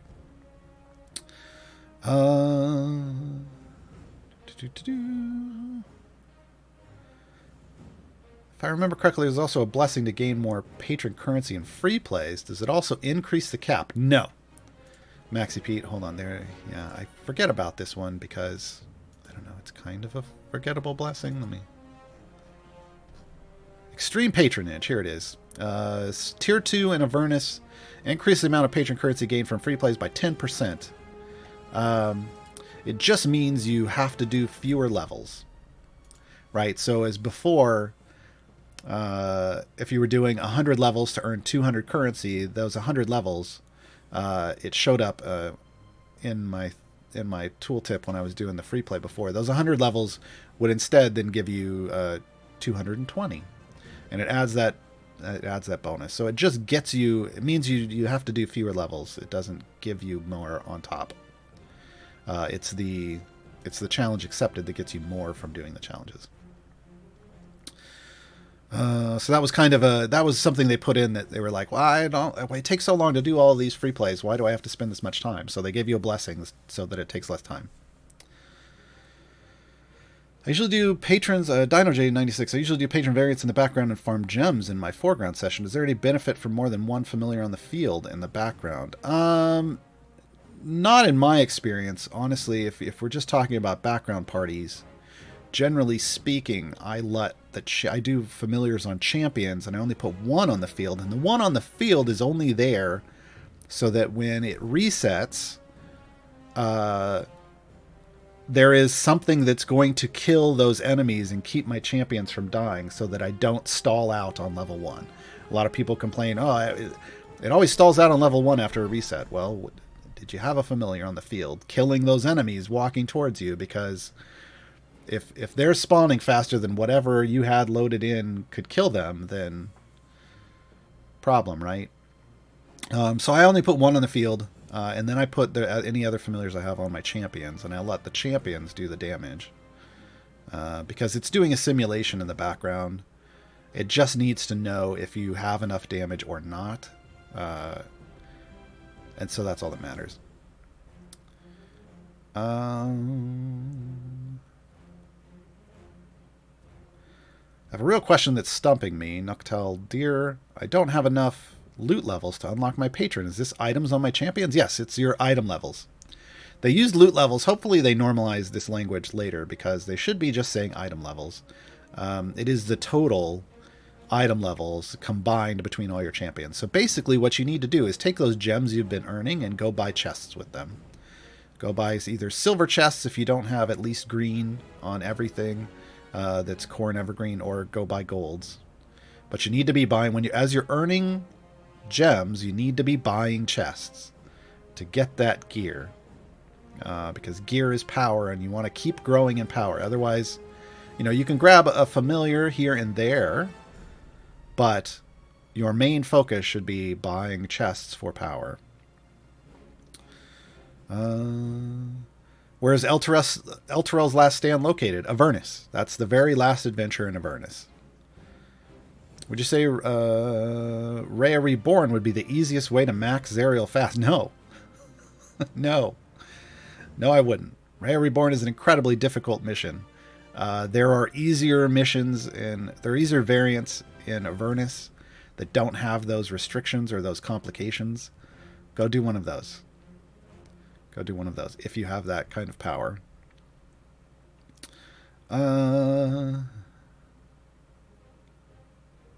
Is there a site or resource that shows which characters are eligible for patrons using feats? Boonanigans, there are. There are a couple.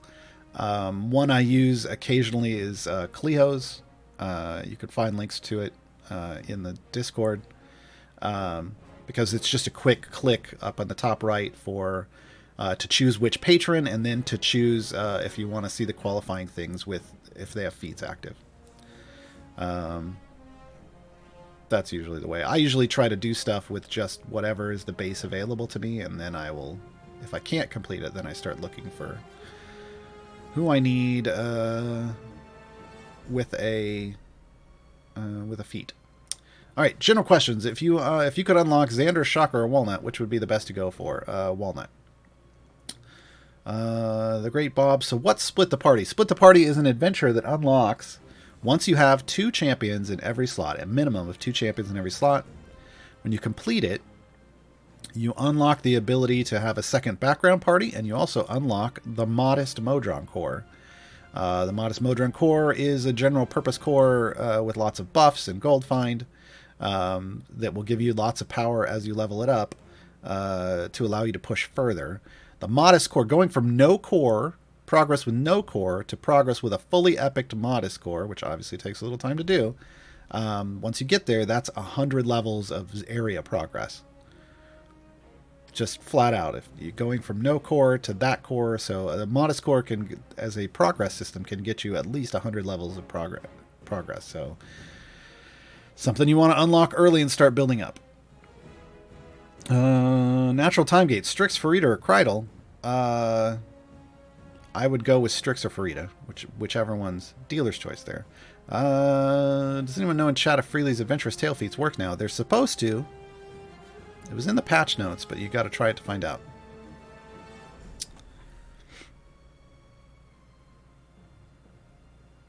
I don't understand the question I just saw in chat. Dr. Zedgekesh, I'm currently missing 66 epics across 31 champions. 18 of them are time gate only. Should I focus on my manual time gates on getting those champions full epic, or get gear from time gates for meta champs only? You want to prioritize, if you're going to go into time gates, you want to prioritize the champions that you're using regularly. Those should always be your priority for gearing up once you've collected all the champions. You can let your patron chests distribute things across everything else naturally until you have all the champs that you use a lot in full epic. And then you can start knocking out all the others in full epic. And yeah, that is a goal that you should work towards. Full epic across everyone is a goal you should work towards, because it's a very big blessing in this game. There's a blessing for this in this game. Which one is it? Is it in these? No, it was Waterdeep. Slow and steady. Increase the damage of all champions by 2% for every piece of equipment of epic rarity. Multiplicative. Overall campaigns just means it's global. So this is for every champion, not just the ones in your formation. This is the ones on the bench too. So over 80 champions in the game now, 6 pieces of gear each. We're looking at around 500 potential options for 2% multiplicative. That becomes very big.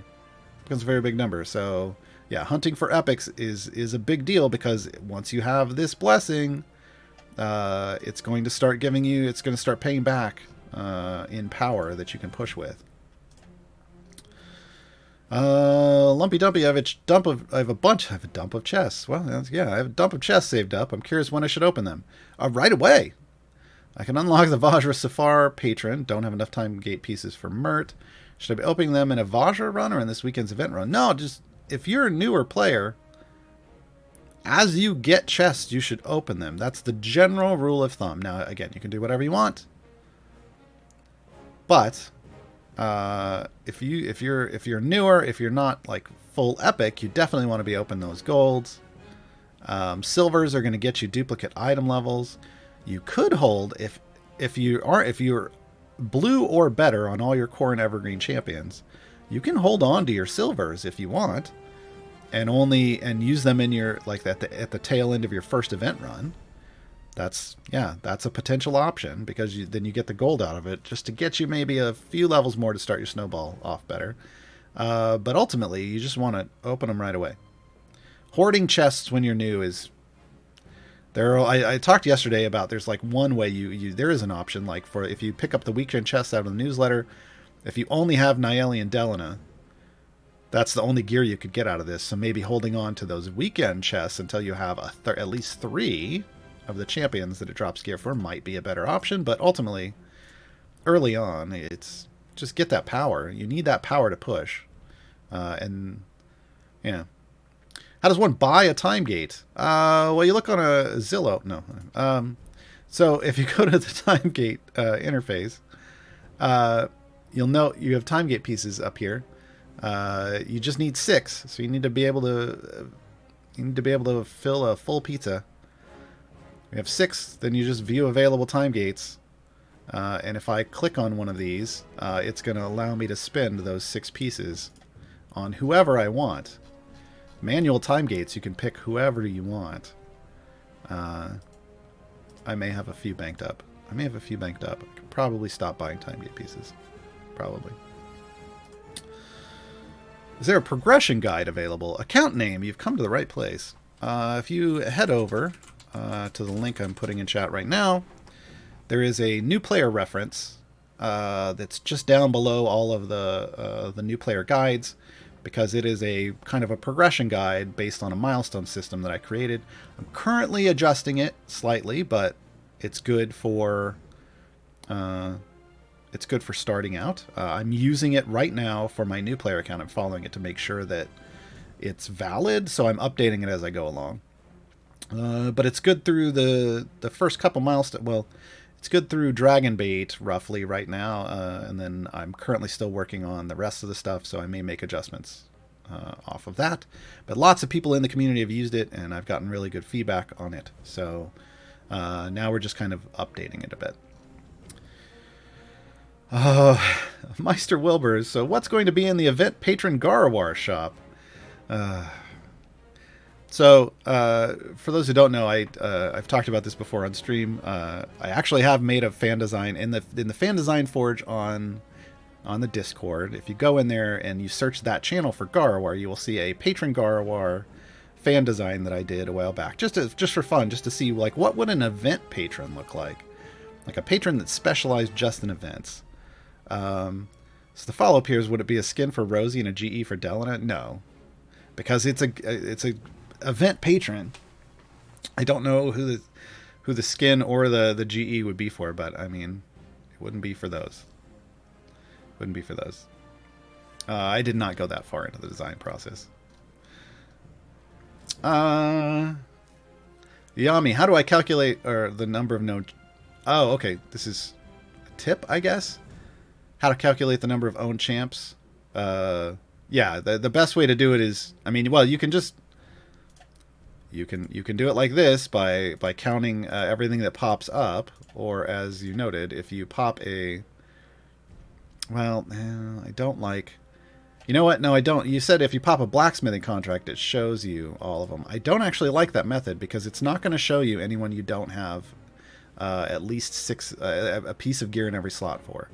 So I think the best way to do it is just to open up each slot manually right down here and count the numbers that you have. That way you're not going to potentially miss anybody that doesn't have at least one piece of gear in every slot. Is it worth it to level up click damage with only 2 familiars? I mean, at the beginning of a run, that's kind of early game. That's kind of where your click damage leveling up comes in. And you only level it up, like click damage early on, until the area you're on is equal to or higher than what your click damage level is. Like right down here, my click damage level is at 404. I can clearly go a very long way with click damage here. Because of the amount of favor I have. But you only use it like if my area level was 125, well, I've gone past the point where click damage is useful to me.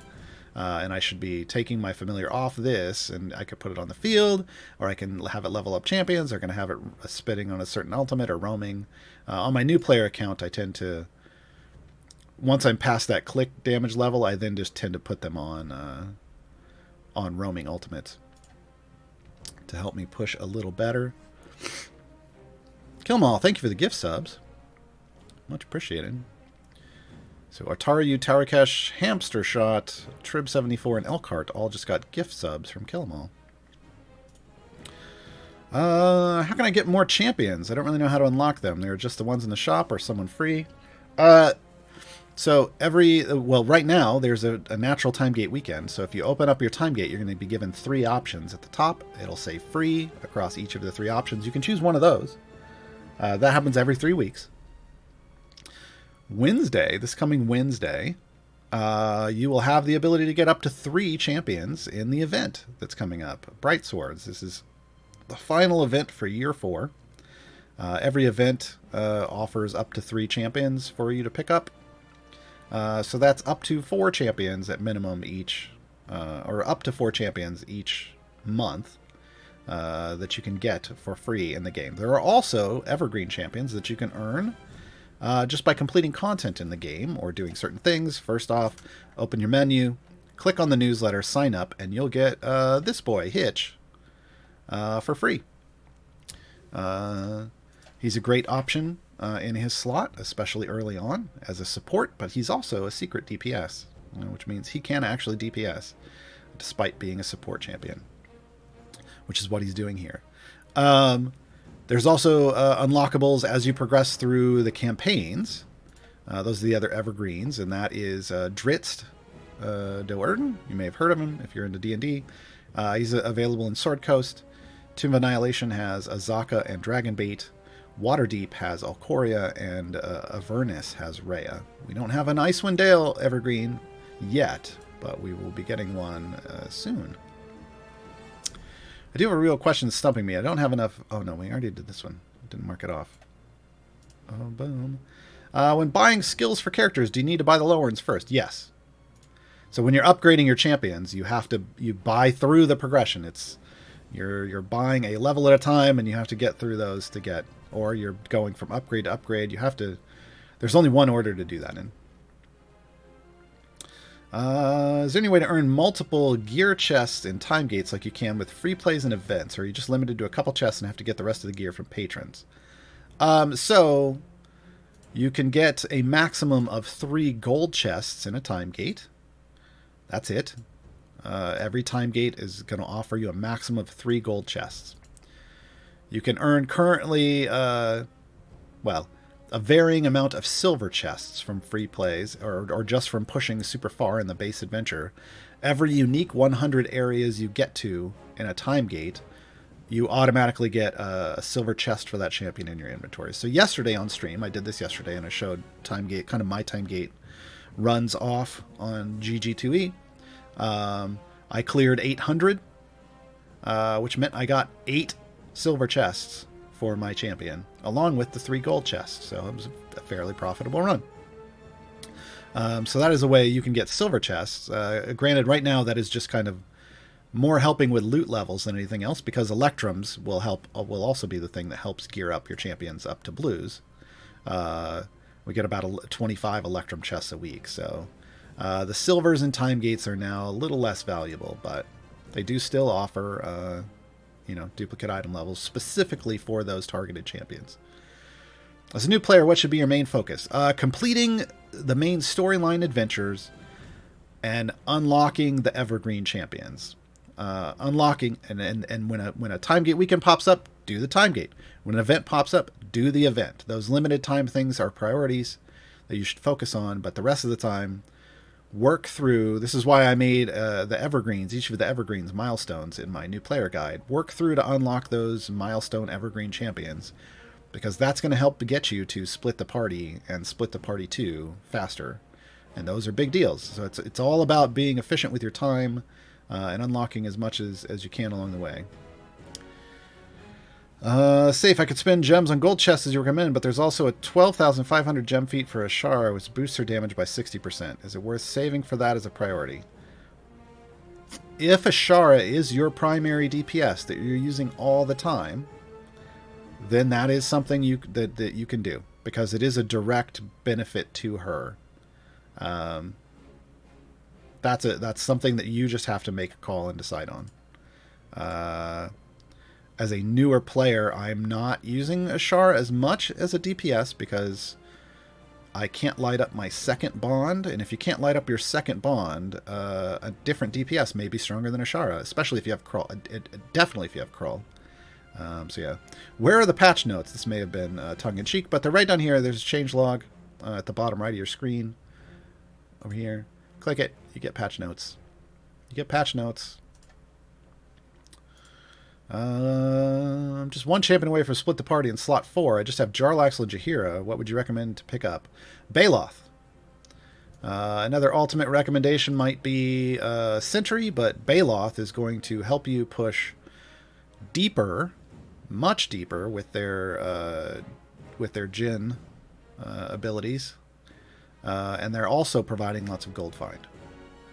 Sentry needs a lot of item levels to provide her speed effect reliably, but Baloth just comes in and does a lot of work. Doorbell streams, save for the strong core or aim for full epic on core evergreens? Full epic on core evergreens. Unless, there's always exceptions, unless your primary DPS of choice is a melee DPS. If you are a Krond fan, or an Artemis fan, or an Archon fan, the strong core is the best core for them. I would still argue that you should still have full epic on core evergreens first, because it's just going to give you more overall progress, because it lets you then start popping those patron chests and getting your event champions epicked out. Yeah. Preceptor Teeth, do you have a click debuff guide? I don't see one posted in the Reddit list. I do not, because the click debuff written guide is the realm of Cyrus Dane. So you can search for that on Reddit, or you can look for it in the Discord on the recesses, or in the resources channel. I did, however, do last week a video guide, this type of show for click debuff, heavily referencing that guide. So yeah, hit that up. Lots of people are using it. I talked to Cyrus last week about it. He says there's a lot more people in that guide now, so yeah, look for that. If someone's already done what I consider to be kind of a definitive guide for something, then I don't double dip.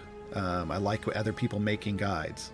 The only time I've gone and done a guide for something that someone else already did a guide for is when I saw people having problems based off the things in that they were being recommended in that guide, new players specifically having issues. And my guides are targeted more towards new players, so I went back and redid those guides targeting more new player angles. Before I blow through 30,000 gems, when do I stop buying silver and start buying gold?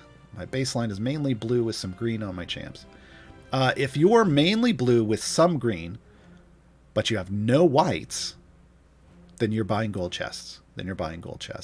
I do want to point out, though, if you already have saved up 30,000 gems, I would be remiss not to ask, have you already bought the familiars that, like, the Mage Hand for 250, the Pixie for 10, and Armored Juniper for 30,000. Noctel Deer, have you bought those familiars already? Because if not, then you want to, since you already have those gems, you want to buy those familiars. That's going to give you haven't, then buy those familiars first. In fact, I would say if it's 30,000 and you haven't bought any of those, buy the Armored Juniper and the Mage Hand. Leave the Pixie at 10,000 for later. Just get that out of the way, and then spend whatever you have left over going forward on gold chests. At some point when you have 10,000 gems saved up, you can pick up that Pixie. But getting automation out it will make your life easier. Those are quality of life improvements. So do that. Severna, I am a returning player. Welcome back. I have 50 plus newsletter codes in my inbox. Hey, sign up for the newsletter, folks. I don't qualify for split the party and my favor is low. Should I open them all and gear up my current champions or save them for when I have a bigger, more diverse bench? Yeah, definitely pump in all those newsletter codes and then look at each of those chests. Again, I think if you've got at least three, open it. But you want to, if you don't have many at all, then maybe hold on to them. You're going to be picking up lots of champions. Trust me. Lots of champions, and you'll get lots of item levels and gear just from like electrums and stuff. Hit up the hashtag combinations channel in the Discord. Make sure you've put in any combinations any of the codes that are still valid. They're usually valid for about a week. There's also a list of codes on the Reddit someone could probably link you to. That is the 2021 hidden combinations list. So there's going to be a bunch of codes in there that are good all year long. So make sure you punch all those in now that you're back. And that's good for new players too, if you didn't know about it. Lots of stuff for lots of champions. You mentioned background runs. What does that mean and how do you do that? The Neil Tyson, you have to have completed split the party, which means you have to have at least a minimum of 2 champions in every slot. And then that unlocks this button, which gives you a second background party, like I have mine Gem Farm background or whatever, after you complete split the party, and it also gets you Modron automation. So if you haven't done that yet, that's a goal. That's an early game goal to start working towards. You mentioned yesterday that Human's ulti reduction maxes at around level 506. If it's a bear epic, it should be like 504, 506 something. I'm level 504 without a shiny. Once I hit level 506, I can no longer get item levels in it. Correct. Yeah, if it's 504, you might be capped. You'll only know by opening more gear and seeing if it dupes. But 504 may be the cap. What do I do if I'm a Delana fan? User. Look, Dellen is not horrible anymore. She's just not the best. And in this game, if you're not the best, you get a lot of trash talk.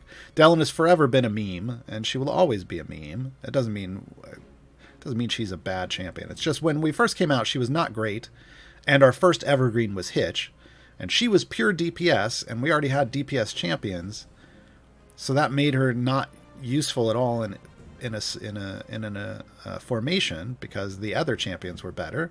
So when Hitch arrived, everybody just always used Hitch, and Dellen never got used. So she became a meme, and she still is kind of a meme. Is Dellen or Hitch better? It just depends on what you're doing. I personally use Hitch more as a DPS, but I have had to use Delena for variants. She is functional. You can complete things in this game with Delena. She has great wave clear because her base attack rotates through a couple different types of AoEs. So it's just she kind of has these waves of damage. Like it goes up and it goes down and it goes up and it goes down, and that's rough to deal with early on. Oh, we hit a level 3 hype train earlier. Congratulations, everybody. Congratulations. I saw something coming in. Where can we find videos? You can find VODs on this channel, or you can find them on the CNA Games YouTube channel. Did they put that just as YouTube? They did. Hey, there you go. So there's a couple different... I have 2 different playlists. One is GG2E, so Gaarawarr's Guide to Everything, and the other one just says Gaarawarr's Guide. That's this show. That's the tutorial show.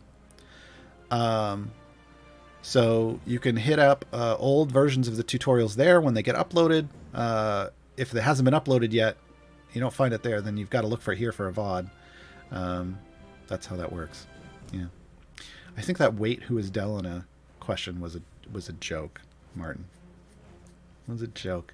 And that's going to well, no, we've got a couple minutes because we're going to go out on the Moneylender Mertz acoustic version. And that's only a couple minutes long. That's a fast song, folks. It's a fast song. Snobberger just unlocked Zariel. Congrats. What's AoE? Area of effect. Area of effect. So that means it's going to hit multiple things at once, depending on what its overall area of effect is. Some things have a limited area of effect, like a tiny little radius. Some things have an area of effect that's in a line. Some are just huge, so it just depends. Just depends on what's going on. Is Human's +1 int feat not working for anyone else? I opened a ticket. Just curious if it's affecting. If you're talking about qualifying for Strahd, here's the thing about... I should have talked about this earlier. Here's the thing about the feats. You have to slot the feat, and then you have to reset the game instance for it to be recognized. And that either means switching parties or restarting your client. For whatever reason, hot swapping feats, if you remove it, it'll kick them out right away. But if you then re-add it, you've got to make the patron register that it has been added again, and that takes either restarting your client or just changing an adventure and then going back to that one. One of the little more annoying things about the way the feats work right now. So this is the last CNE stream of the week. They will be returning next week. Yeah, I think it's the normal. I don't know. Keep an eye on the Discord. I know they want to start new streams soon, but I don't know if they've announced any. So they will announce the schedule in the Discord. Check that out. Yeah, I know, Martin, but I don't know if anybody said anything publicly. So I don't want to be the one that spoils that. Yeah. So I'm just going to say, keep an eye out for the schedule announcements on Twitter and the Discord. Because new shows coming soon, folks, because Codename Entertainment is the Twitch channel is a content network. There are all kinds of shows. And then Wednesday, that's the big thing, is Wednesday. Wednesday, the event starts. So I will have a new guide up for Bright Swords Year 4 on Wednesday, right after it goes live. Everything goes live at noon Pacific. This will be my 99th game, my 99th guide for Idle Champions. All right, I had to kick the closed caption again. 99th guide coming up Wednesday. 100's probably going to be a big guide, folks. Probably going to be important, right? Yeah, there's definitely a plan, Knockout Panda. There's definitely a plan. So yeah, check out if you're looking for resources to help you out your play.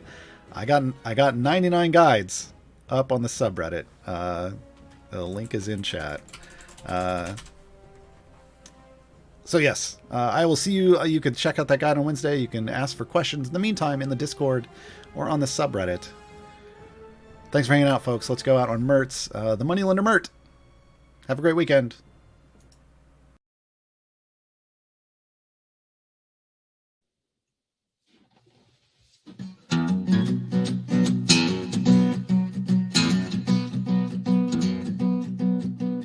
Once upon a time there was a man who wore a smirk. He stormed the north and sallied forth and acted like a jerk. Tired of the battles and his work is soared for high. He left for Waterdeep and then decided to retire. He's the Moneylender Mert. He turned his chase for power to the kind you wield in town. Now his name is known and feared by everyone around. He went and joined the harpers, then he opened up a bank, lending treasure near and far to those whose fortune sank. He's the Moneylender Mert. Hitch your wagon, raise the flag, and tell a bawdy tale about a man so merciless that he would drink up all your ale. But then one day he changed his ways and opened up his purse. I can think of many ways that could be worse. Now he's the Moneylender Mert.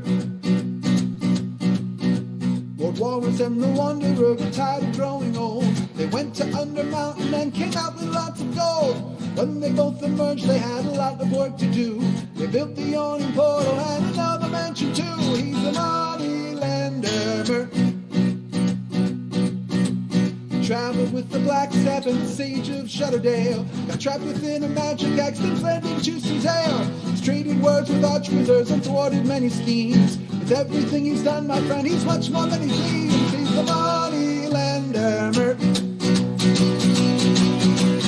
Hitch your wagon, raise the flag, and tell a bawdy tale about a man so merciless that he would drink up all your ale. But then one day he changed his ways and opened up his purse. I can think of many ways that could be worse. Now he's the Moneylender Mert. Hitch your wagon, raise the flag, and tell a bawdy tale about a man so merciless that he would drink up all your ale. But then one day he changed his ways and opened up his purse. I can think of many ways that could be worse. Now he's the Moneylender Mert.